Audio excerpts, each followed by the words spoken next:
Ambassador Crixvith stood at the observation window of the Galactic Council station, her 4 eyes blinking in different patterns as she watched the human delegation's ship dock. The vessel was ugly by galactic standards. It had none of the elegant curves of Velanthe cruisers or the precise geometry of Corthian vessels. It looked like someone had welded together spare parts and painted it gray. But it worked. That was the problem with humans. Everything they made looked wrong, but it worked. She had been chosen to lead the scientific inquiry because of her expertise in xenobiology. The Council had been studying humans for nearly 50 standard cycles now, ever since their ships had stumbled into known space with their primitive engines and their impossible survival rates. 50 cycles of research, and they still did not understand how these creatures existed at all. The docking procedure completed, and Crixvith made her way to the greeting chamber. Her assistant, a young Corthian named Bezel, walked beside her with a data tablet clutched in his manipulator arms. "Ambassador," Bezel said quietly, "I have compiled the latest mortality statistics from Earth. You will want to review them before the meeting." "Summary," she said. "Their planet kills approximately 150,000 of them every day through natural causes alone.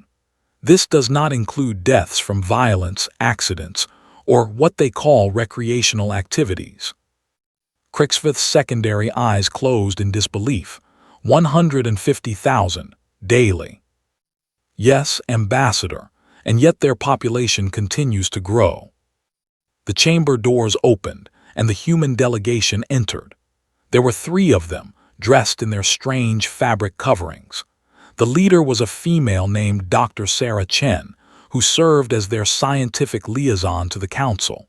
Crixvith had met her before and found her surprisingly pleasant for someone who came from a world that seemed dedicated to killing everything on it. "Ambassador Crixvith," Dr. Chen said, performing the human greeting gesture of extending her hand. Crixvith had learned to accept this touch without flinching, though the warmth of human skin still disturbed her. They ran so hot, these creatures. It was one of many things about them that should not work but did. "Dr. Chen, thank you for agreeing to participate in our research initiative." The human woman smiled, showing her teeth. Crixvith had been told this was not a threat display, though it was difficult to remember when faced with those omnivore fangs. "We are happy to help, though I admit we are curious about the specific nature of your questions." "Please come. We have prepared a comfortable meeting space." They walked through the station's corridors past members of dozens of different species.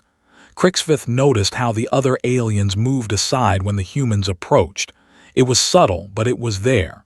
Fear, perhaps, or respect. With humans, it was often difficult to tell the difference. The meeting room had been specially prepared. The temperature was raised to what humans found comfortable, though it made Crixvith's scales itch. A table held containers of water and some of the processed plant matter that humans called food. And there, in the center of the refreshment arrangement, was a thermal container that Dr. Chen's eyes immediately focused on. "Is that coffee?" the human asked. "We were told your species requires it," Crixvith said. Dr. Chen laughed, which was another human behavior that Crixvith found unsettling. The sudden expulsion of air, the baring of teeth. "We do not require it, Ambassador, but we certainly appreciate it." They took their seats. Dr. Chen poured herself a cup of the dark liquid and inhaled deeply before drinking. Crixvith consulted her notes. "Dr. Chen, the Galactic Council has spent 50 cycles studying humanity, and we have reached a conclusion that we find deeply troubling."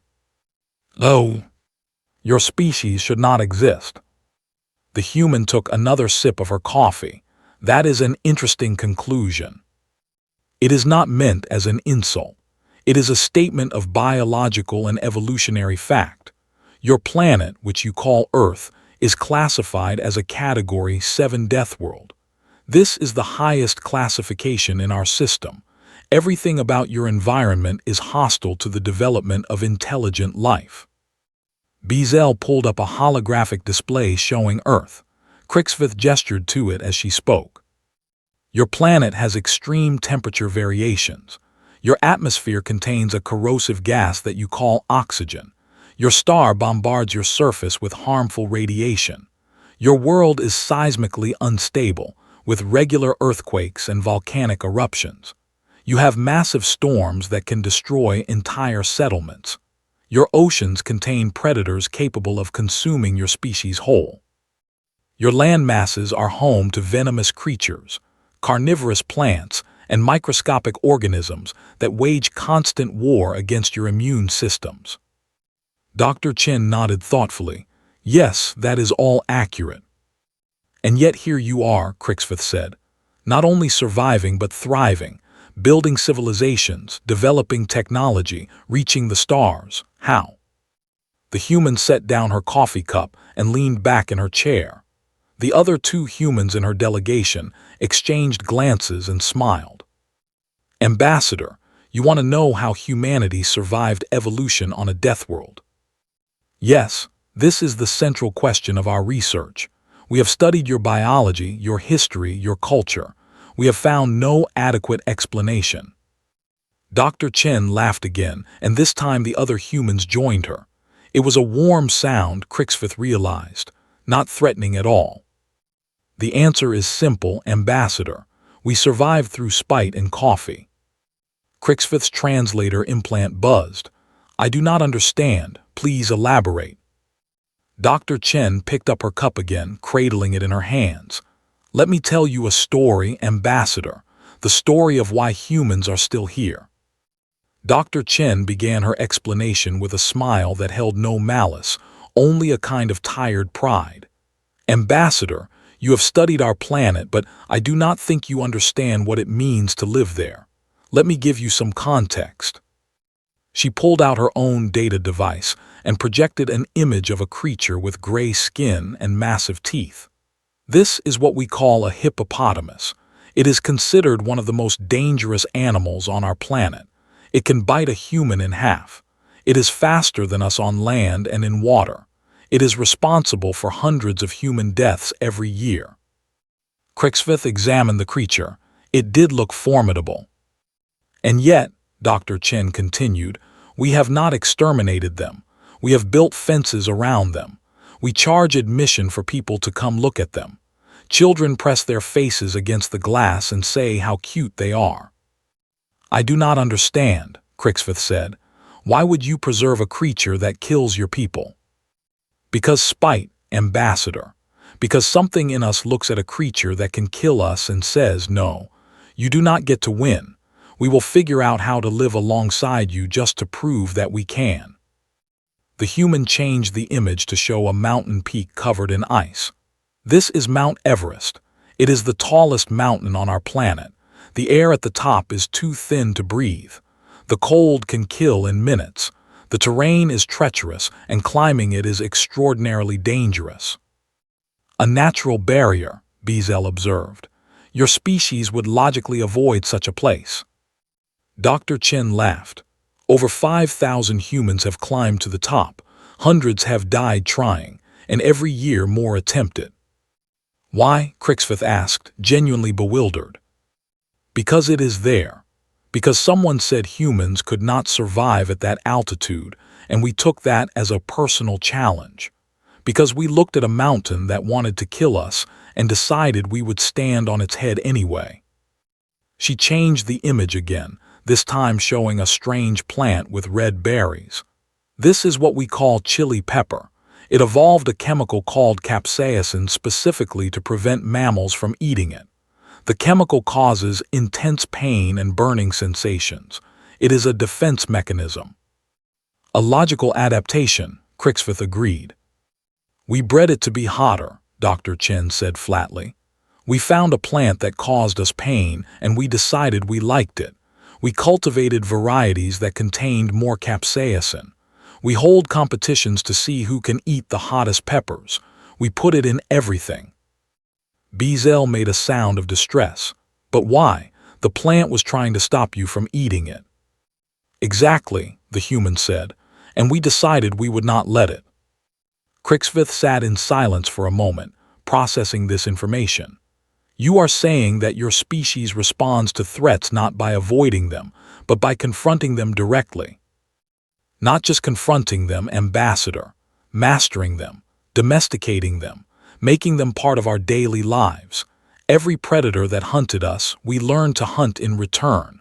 Every disease that killed us, we studied until we could cure it or prevent it. Every natural disaster that destroyed our homes, we rebuilt bigger and stronger. She took a long drink of her coffee before continuing, and that brings me to the second part of my answer. Coffee, Crixfith said. Coffee, the bean from which this drink is made, contains a chemical called caffeine. It is actually a pesticide. The coffee plant produces it to kill or deter insects that try to eat it. Another defense mechanism, Beazell noted. Yes, and we discovered that when we consume it, it increases our alertness, reduces our need for sleep, and enhances our cognitive function. So we built an entire global industry around it. We wake up and drink poison every morning to make ourselves more capable. Crixfith felt her scales ripple with unease. You deliberately poison yourselves. In moderation, it is not harmful, and the benefits outweigh the risks. This is how humans think, Ambassador. We ask ourselves, does this thing that is trying to kill me have any useful properties? And if it does, we find a way to use it. The human stood and walked to the observation window. She looked out at the stars with an expression that Crixfith could not read. Do you know what we did when we discovered radiation? We learned it could kill us. We learned it could cause terrible diseases. We learned it could destroy entire cities. And then we used it to see inside our own bodies, to treat cancer, to generate power for our civilization. That is, Crixfith searched for the right word, insane. Perhaps, but it is also why we are here, talking to you. Our entire evolutionary history has been a process of taking things that should have killed us and turning them into tools for survival. She turned back to face the aliens. Your planets are gentle places, Ambassador. You evolved in environments that supported life. Your worlds have stable climates, manageable predators, and predictable conditions. You never needed to develop the mindset that we have. What mindset is that? Dr. Chen smiled. The refusal to accept death as an outcome. The stubborn, irrational belief that we can overcome anything if we just try hard enough. The absolute spite-driven determination to survive no matter what the universe throws at us. She walked back to the table and poured herself more coffee. We call it being too angry to die, and it has been our greatest evolutionary advantage. Crixfith looked at Beazell, who seemed just as disturbed as she was. Dr. Chen, this explanation is helpful, but it raises more questions than it answers. How does spite translate into survival? How does anger overcome physical limitations? Let me give you an example, the human said. One of my ancestors was a man named David Thompson. During what we call the Oregon Trail migration, his wagon broke down in the middle of a desert. He had no water, no food, and no hope of rescue. By all rational calculations, he should have died. What happened? He walked for 11 days. He drank his own urine. He ate insects. When he finally reached civilization, the doctors said he should have been dead after 3 days. They asked him how he survived. Dr. Chen's smile widened. He said he was too stubborn to give a vulture the satisfaction. Crixfith spent the night reviewing the data from her interview with Dr. Chen. She cross-referenced it with everything the Council had collected about humanity over the past 50 cycles. The more she examined, the more patterns emerged. Human history was not a story of careful advancement and gradual progress like most civilizations. It was a story of disasters, near extinctions, and recoveries that should have been impossible. They had nearly destroyed themselves dozens of times. Wars, plagues, famines, environmental catastrophes. Each time they had rebuilt. Each time they had come back stronger. The next morning, she called Dr. Chen back for a follow-up session. This time, she had specific questions prepared. Dr. Chen, I have been researching your species' history. Tell me about the event you call the Black Death. The human nodded slowly, her expression turning somber. The Black Death was a plague that swept through our population approximately 700 years ago. It killed between 75 and 200 million people. In some areas, it wiped out 60% of the population. Bezel nearly dropped his data tablet. 60%. Yes, entire cities were emptied. Entire family lines were ended. It was the greatest catastrophe in human history. And how did your species respond? Crixfith asked. Dr. Chen leaned forward. We got angry. We decided that disease would not defeat us. We began studying medicine with renewed intensity. We developed quarantine procedures. We improved sanitation. We built hospitals. We started the scientific revolution. You are saying the plague made your civilization stronger. In a sense, yes. The survivors were changed. They had seen the worst that nature could throw at them, and they had endured. They developed a collective determination to never let it happen again. And when other plagues came, we were better prepared. Crixfith pulled up another file. Tell me about your world wars. We had two major global conflicts in the span of 30 years. The first killed approximately 20 million people. The second killed approximately 70 million. The second war ended with the use of nuclear weapons capable of destroying entire cities.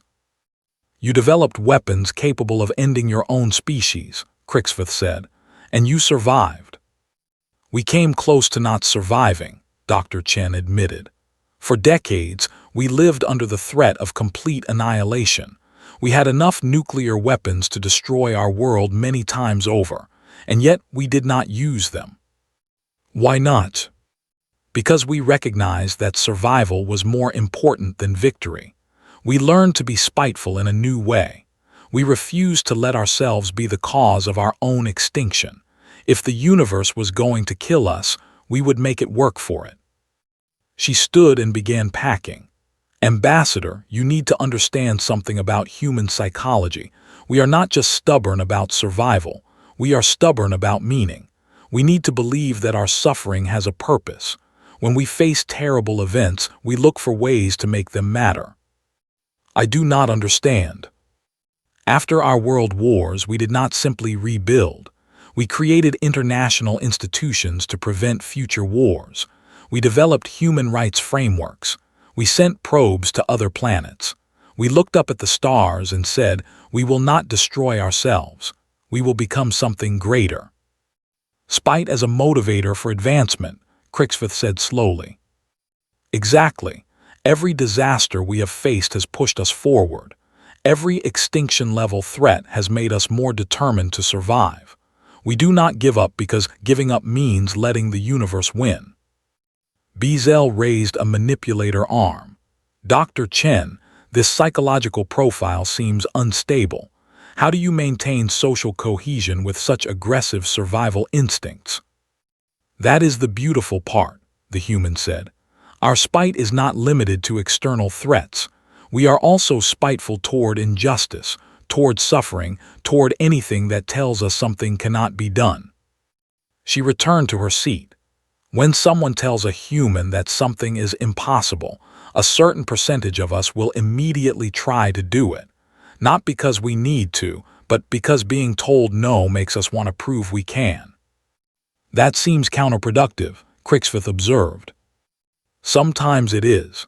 Many humans have died attempting impossible things, but sometimes they succeed. And then the impossible becomes possible, and our entire species moves forward. Dr. Chen reached for her coffee again. Crixfith noticed that the container was nearly empty, and the human showed no signs of slowing her consumption. How much of that do you drink in a day? She asked. About a liter, sometimes more when I am working on difficult problems. And this is typical for your species. Coffee is the second most traded commodity on our planet after oil. Billions of cups are consumed every day. It is essential to our civilization. Crixfith made a note. You said caffeine is a pesticide. Does it not have negative effects on your health? In extreme quantities, yes, but we have learned to use it responsibly. Mostly. The point is not whether it is good for us. The point is that it helps us work longer, think faster, and accomplish more. You sacrifice long-term health for short-term productivity. We make calculated risks every day, Ambassador. Coffee is just one example. We push ourselves beyond our natural limits because we have goals we want to achieve. We have things we want to prove. Dr. Chen gestured toward the window and the stars beyond. Do you know why we reached space so quickly after developing technology? Other civilizations take thousands of years to progress from basic industrialization to space travel. We did it in less than 2 centuries. Your advancement rate has been noted as anomalous, Crixfith confirmed. It was because we were racing ourselves. 2 nations competed to reach space first. They poured enormous resources into the effort, not because space had immediate practical value, but because neither wanted to lose to the other. Spite, Ambassador. Spite drove us to the stars. The research sessions continued for several weeks. Crixfith brought in other scientists from the council, specialists in psychology, biology, and cultural studies. They all left the meetings with the same expression of confused amazement. One afternoon, a crisis gave them an unexpected demonstration of human nature in action. An alarm sounded throughout the station. Crixfith's communicator buzzed with emergency alerts. A Valanthi cargo ship had suffered a catastrophic engine failure near the station. It was venting atmosphere and drifting toward a debris field. The crew was trapped. Protocol was clear. The station's rescue vessels could not reach the cargo ship in time. The mathematics were simple and absolute. The Valanthi crew would die. There was nothing to be done. Crixfith was reviewing the situation reports when she heard a commotion in the docking bay. She hurried there to find Dr. Chen and her crew already suiting up in environmental gear. "What are you doing?" Crixfith demanded. "Going to get them," Dr. Chen said. "That is impossible. The calculations show that no vessel can reach them before they hit the debris field. Your calculations assume standard flight parameters. The human secured her helmet and checked her seals. We are not going to use standard parameters." "What does that mean?" "It means we are going to do something stupid and dangerous, and it will probably work because we refuse to accept the alternative." The human ship launched before Crixfith could stop them. She watched on the display screens as the ugly gray vessel accelerated toward the stricken cargo ship at speeds that should have torn it apart. "How are they achieving that velocity?" Beazell asked, his voice tight with fear. "They have disabled their safety limiters," another technician reported. "They are running their engines at 140% of rated capacity. The structural stress is approaching critical levels."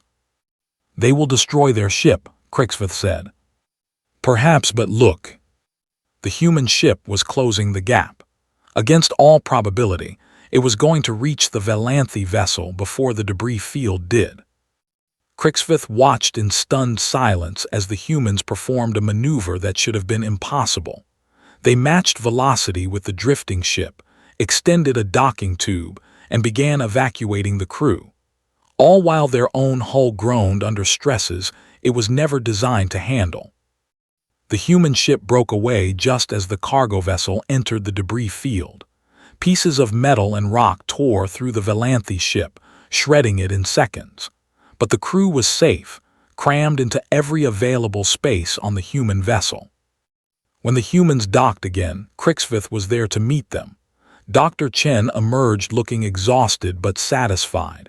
Her ship was smoking slightly, and several panels were hanging loose. That was, Crixfith struggled to find words, incredibly reckless. "Yes," Dr. Chen agreed. "You could have died." "Also yes." "Why did you do it?" The human looked at her with an expression that Crixfith was beginning to recognize. It was not madness exactly. It was something more complex, something that combined determination, defiance, and a strange kind of joy. Because they needed help, and we were the only ones who could provide it. Because giving up was not an option. Because the universe said those people were going to die, and we disagreed. You disagreed with physics. We disagreed with the outcome. Physics just needed some creative interpretation. The Velanthe crew chief approached, his membrane wings trembling with emotion. He spoke directly to Dr. Chen in accented galactic standard. You saved us. We were dead and you saved us. How can we repay this debt? Dr. Chen smiled. No debt. Just do the same for someone else if you ever get the chance. But why? Why risk your lives for strangers? The human considered the question. Because that is what humans do. We help each other. We help everyone. We have spent so long fighting to survive that we cannot stand to watch others lose that fight. Crixvith stepped forward. Dr. Chen, this behavior does not match your earlier explanation. You described humans as driven by spite and stubbornness. What you just did was driven by compassion. They are the same thing, Ambassador. Dr. Chen began walking toward the station's medical bay to be checked over. We are spiteful toward death itself. We refuse to accept it whether it is coming for us or for someone else. Our spite has evolved into something larger. Call it compassion. Call it solidarity. Call it the stubborn belief that every life matters and every death is a defeat. She paused at the doorway. We survived our Deathworld by refusing to die, and now we extend that refusal to everyone we meet. The universe wants to kill all of us. We are all on the same side. Crixvith stood in the corridor for a long time after the human had gone, trying to process what she had witnessed. Her entire understanding of survival and evolution was being challenged. The Galactic Council had always believed that intelligent species succeeded through cooperation, careful planning, and risk avoidance. Humans succeeded through defiance. She returned to her quarters and began drafting her report. It would be the most difficult document she had ever written. The final session of the research initiative took place 3 standard months after the rescue incident. Crixvith had prepared a comprehensive report for the Galactic Council, but she wanted Dr. Chen to review it first. They met in the same room where they had first discussed spite and coffee. Dr. Chen arrived with her ever-present cup of the dark beverage. Crixvith noticed that she also carried a small package. Ambassador, before you present your findings, I have something for you. The human placed the package on the table. Inside was a small bag of brown beans and a simple brewing device. Coffee, Crixvith said. The roasted seeds and the equipment to prepare them. I thought you might want to experience it for yourself. Consider it a cultural gift. Is it safe for my species? We checked. The caffeine content is within tolerable levels for Velanthe physiology. You might find it stimulating. Crixvith was touched. She set the gift aside carefully. Thank you, Dr. Chen. Now, if you would permit me, I would like to share my conclusions. She activated the holographic display and began her presentation. The human species evolved on a Category 7 Deathworld. By all known models of evolutionary development, they should have gone extinct millions of years ago. Instead, they became the dominant species on their planet and reached technological civilization in what is, by galactic standards, an absurdly short time. The key to their survival is not physical superiority. They are not the strongest, fastest, or most durable species on their planet. They are not even the most numerous. Their advantage is psychological. Humans possess what I have termed adversarial persistence syndrome. When faced with existential threats, they do not retreat or adapt around the threat. They confront it directly. They refuse to accept defeat.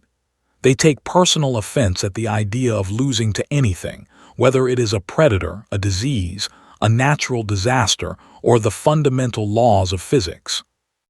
This psychological trait manifests as what humans colloquially call spite. It is the determination to succeed not despite opposition, but because of it. The more the universe tries to kill them, the harder they try to live. Additionally, humans have developed a sophisticated relationship with stimulants, particularly the chemical caffeine. They consume this substance in massive quantities to enhance their cognitive function and extend their working capacity. They have built global industries around its production and distribution. In essence, they poison themselves daily to become more effective at surviving. The combination of these factors creates a species uniquely suited to thriving in hostile environments. They do not merely survive, they flourish. They treat every challenge as a personal affront and every victory as proof that they cannot be defeated. She paused and looked at Dr. Chen. My recommendation to the Galactic Council is as follows. Do not attempt to understand humans through conventional models. They do not operate according to rational self-interest or risk-benefit analysis. They operate according to an internal logic that prioritizes defiance over safety and achievement over comfort. Furthermore, I recommend that the Council recognize humans as valuable allies. Their willingness to attempt the impossible makes them uniquely suited to crisis situations. Their refusal to abandon others in danger makes them trustworthy partners. Their spite-driven determination makes them formidable opponents to any threat facing the galactic community. Dr. Chen nodded slowly. That is a very generous assessment, Ambassador. It is an accurate one. I have watched your people closely over these past months. I have seen the rescue of the Valanthe crew. I have heard the stories of your history. I have come to a conclusion that I did not expect. What conclusion? That the galaxy is fortunate you exist. That your Deathworld, rather than destroying you, forged you into something remarkable. That your spite and your coffee have made you exactly what the universe needs. She reached for the coffee gift and held it up. I intend to try this myself. I want to understand what you feel when you consume it. I want to know what it is like to take a poison and make it a tool. Dr. Chen smiled. It tastes bitter at first, but you learn to appreciate it. Like survival. Exactly like survival. They sat together in comfortable silence for a moment. Then Crixvith asked one final question. Dr. Chen, knowing what you know about your species, about your history and your psychology, what do you think the future holds for humanity? The human considered the question carefully.